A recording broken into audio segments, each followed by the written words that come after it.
So here our starting population is 100,000, and it decreased by y%, so population in 2021 would be 100,000 times 1 minus y over 100. And then in 2022, we'll get another multiplier of 1 plus x over 100.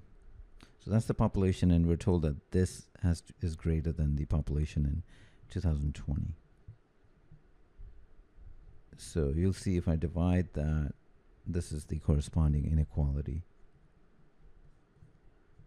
1 plus x over 100. And that's greater than 1. And I'll rewrite this by combining them. And we'll have a 10,000 here. We're also given this condition that the difference between x and y is 10. So x is y plus 10, and I can replace that here. So that becomes 100 minus y, and then 110 plus y. Now, why am I writing it in terms of y? Because the question really is, what's the lowest possible population of the town in 2021, this quantity, and that has the variable y. So my focus is on figuring out the constraints on y. So I'll rewrite this. We'll end up with a quadratic inequality here. So 11,000 plus 100y minus 110y minus y squared. That becomes 1,000, and this becomes minus 10y minus y squared greater than 0. I'll move to the other side, and we end up with this quadratic inequality. So I need to find what values of y is this true. So if you're thinking in terms of the corresponding parabola, or this function, this is an upward opening parabola, maybe something like that. I need to know the two roots, and I'll find the roots of the corresponding quadratic equation. And here, since it can't be easily factored, I'll just use the quadratic formula, and that's what I'm doing here.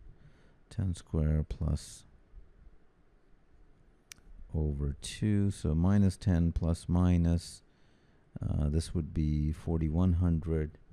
And you'll see that one of the root is negative, negative here, negative, so that's this point. The other one will be positive. And that's what I'll compute using a calculator. And if you do that, that comes out to 27.01. So that point is 27.01. And since y has to be positive, this is the range of values from y can go from 0 to 27.01. And since we're looking, our condition originally was that it's negative. So for all these values, you can see that the function is negative. Now, if we go back to the original question, what's the lowest possible population? Well, that will happen when y is the greatest, and that would be when it's very close to or equal to that, and that's 27.01. So if you calculate this, it will be slightly less than 73,000, because this is 73. So it will be slightly less than that, and the question is the lowest possible population. So if you look at the answer choices, it will be 73,000, choice